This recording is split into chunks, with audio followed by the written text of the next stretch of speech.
Hi, and welcome to Worse Than 10. My name's Reid Jolly. This is Daniel Giannis. I said it right. Thank you. And if you're watching us and you drafted last week and drafted Jordy Nelson at all, then you probably got fucked with a dick big enough for an elephant to feel it. My other co-host is Keith Schutte, and he is off tonight. He has a bit of Legionnaire's disease. Our director, producer, and co-writer, Daniel, is filling in tonight. And I'll be editing all of this later with future Daniel will be doing Future all the, Daniel Yeah, will. future Daniel. So hopefully I don't fuck it up. I'll just cut most of it out. I think Keith is in Iowa following Donald Trump and picketing against anger babies. Or is it Anchor? I think it's Anchor. Anchor? Yeah. I thought it was, for 2 weeks, I think it was anger babies. But I'd be angry too. The healthcare in this country sucks. So, Anchor, whatever. Right. So, let's do some injuries. We had last week off, but there's some big injuries to get to this week. Some big ones, huge ones. Jordy Nelson tore his ACL, which means big things for Randall Cobb and Devontae Adams. Huge upside for them. Yeah. Randall Cobb, 91 receptions just last year, and Devontae Adams, 38 receptions last year. So, lot. Yeah, Devontae's going to have to step up, obviously, as a sure number 2 now, which I don't think he's going to do too bad. I think, he got, 446 yards receiving just as a third or a fourth receiver last year. So. Well, Randall Cobb immediately shoots into the top 10. Oh, absolutely. If at least a 6. Devontae Adams, definitely probably in the top 20 wide receivers. Definitely, yeah. Ty Montgomery will probably fill in his rookie year. He'll have to step up big early. 6'4", 4'4", 40. Yeah, he's Red a zone big target. dude. Yeah, he's a big dude. Another one, Calvin Benjamin, torn ACL, out for the season. Kevin Funchess, Say that one of the name only, twice. one of the only wide receivers they have left. Yeah. His stock goes up, but when do you take him? You kind of have to probably roll the dice on him a little late. You're rolling the dice. And I say late. I agree. Yeah. Yep. Michael Floyd, dislocated fingers. Should be back week 1. LaShawn McCoy, hamstring injury. Coach says not torn from the bone.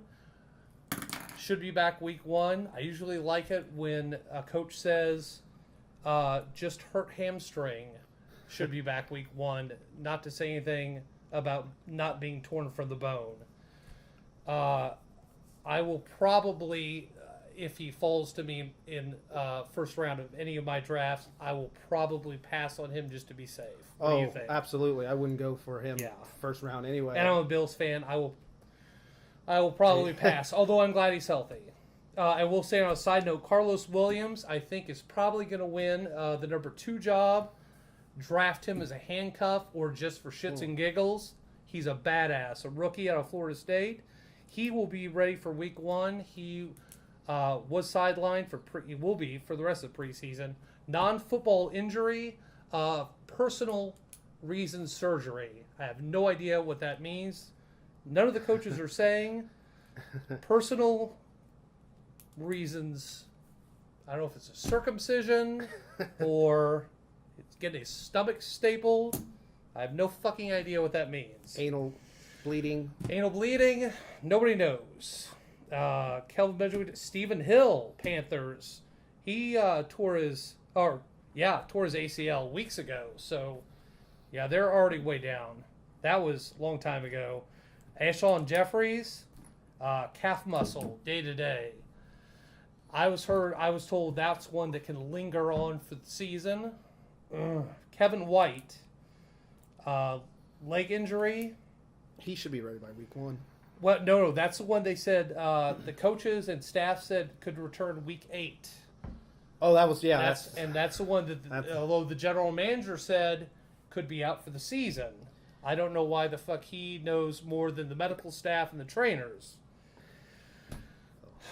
We'll give him a shot. Yeah, I don't know if I'll draft. That's one I'll avoid also. Yeah. Roddy White just had elbow surgery yesterday. Should be back week 1. Julius Thomas, broken hand. Should be back week 1. Other news, real quick. Jaguars, TJ Yeldon.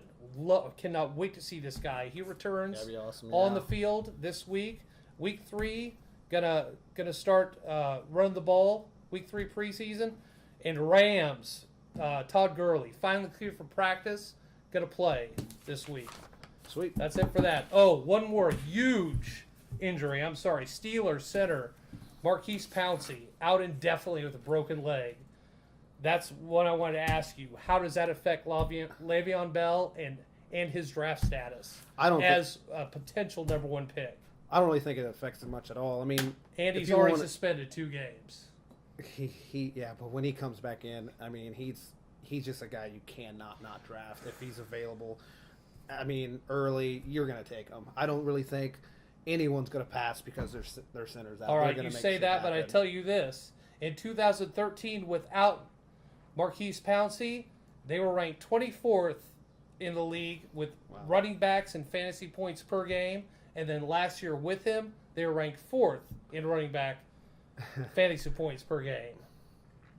And that was 2 years ago? In 2013. Wow. That's quite a difference. That is. I mean, it may affect. At least it's something to think about. It is. It is definitely something to think about. Or you go something to put in the back of your mind. You go Jamal Charles first if you have it. I know I would. Not being biased. Or Eddie Lacy. Yeah. All right. So today we're doing wide receivers and tight ends. Tight ends. All right.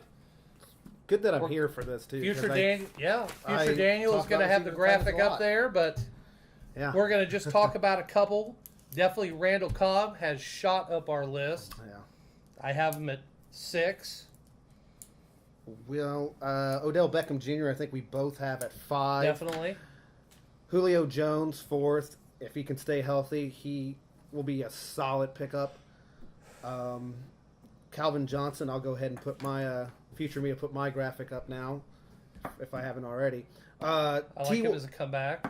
Calvin Johnson. T.Y. Hilton for me, he's never, man. I fucking have rocked with T.Y. Hilton. I know you're not too big of a fan of his, but I've never not had a fucking problem with him because I had him last year and he was a good pickup for me, but I get that he might not be on the top of a lot of a lot of people's list, but he's all right. He's short. Who else do you have on? I don't know. I think our list is kind of the same. I love Brandon Cooks. I have him at 12. DeAndre Hopkins. I love what I've seen on Hard Knocks, although the quarterback situation is a nightmare. But he seemed to be doing well in camp. Jordan Matthews, I'm in love with. Even though Sam Bradford is throwing it, he seems to be doing well. There's some guys I love outside the 15, like the other rookie from Philly. Whose name escapes me? Devontae Adams, I love outside the 15 now for the Packers. There are some great guys late. The Steelers, I love. So I love the rookie you have down. You want to talk about him? Yeah, I mean, I love the guy. him. He's not on my Just top outside, 15. He's right there. There's some great. I think Amari Cooper's not, which I don't have on my top 15, could be a first-year standout. I mean, he's got a solid quarterback in David Carr. I mean, he could have 1,000-yard season. He could have 1,000 yards and 8 or 9 touchdowns for sure. He's definitely a guy that you could get as even a second receiver for you in your team. Let's do tight ends. I think Gronk is definitely number 1. He's the obvious first in everyone's list. Yeah. Greg Olsen has definitely shot up the list now with a lot of receptions to go around. Now with Benjamin gone, I have him at 3. I still think Kelsey, I'm hoping, and I'm not a Chiefs fan, and it's not because I live here. I have faith that he'll check down and give it to Kelsey. I really do. Graham, I don't believe in. I got him at 4. You put him down at 4 too. I do not think he's a number 2 tight end. I think a lot of people are going to go, wait a minute on that. Yeah. But Jimmy Graham, I could be eating my words at the end of the year, even in the first 4 weeks. I'll eat know, them. but I really I will. I don't believe it. I kind of stand by what I'm talking about. I don't think Jimmy Graham's really going to put those solid numbers. I don't think he's necessarily going to shit the bed, but I think he will be all right. But I would definitely put someone like Travis Kelce ahead of Jimmy Graham this year. I'll eat him and let Jimmy Graham fucking tackle me if I'm wrong, but I don't believe it. After that, I really think it's muddy water. It really is. And then I'll take a flyer super late on people like Josh Hill, who I think is a great sleeper. I got at 12. Kyle Rudolph at 13. He was injured last season, but he was doing really good before the injury. Ladarius Green, I think, is going to come out and replace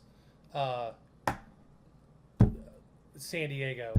What's his name? Antonio Gates. He's suspended 4 weeks. And I love Eric Ebron from Oklahoma State at the Lions.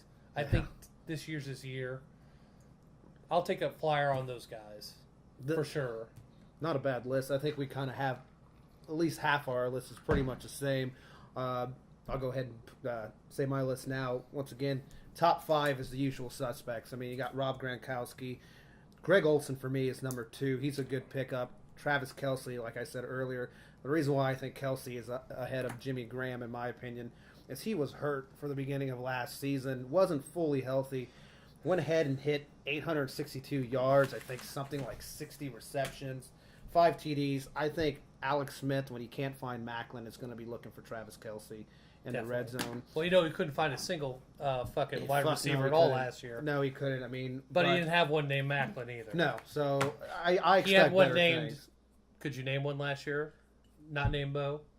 I couldn't. No, I really couldn't either. We have 2 emails to get to. First one is from Vic Ross in Overland Park, Kansas. Is Reggie Wayne worth a draft pick?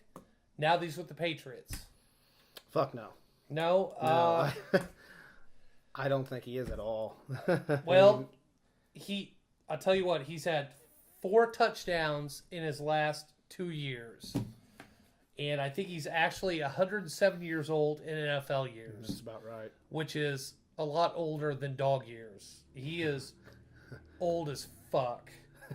I think he's actually only there in camp because they have a lot of wide receiver injuries right now. That's true. And with Dobson, they've drafted another guy drafted Edelman, a guy they just got from St. Louis 2 years ago who had the collar injury. I can't remember his name.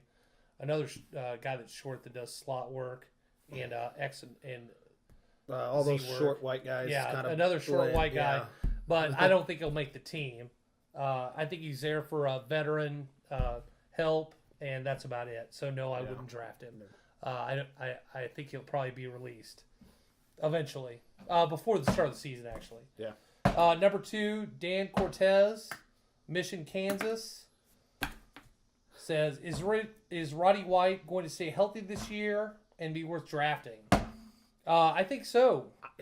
I think he will be. He just had elbow surgery, but he didn't have his elbow removed, so he had 9 targets a game last year, every game. So, and right now I saw he's going in rounds 9 and 10 or later in 12-person drafts. So I think that's a steal right now for him. I think he's a late is a round number pickup. 2 wide receiver for a team. I think he's one of the best number 2 wideouts on a team that you can grab. He's one of the best reliable ones out there. I'd have to agree. And he's got great hair, so true. I'd grab him late. Yeah. And laugh at your friends afterwards. Yeah, So, he'll put up some numbers. yeah, do it. So All right. that's it for this week. Thanks for watching. Oh, and don't forget to email us at your questions at worse10.com. Thanks for watching.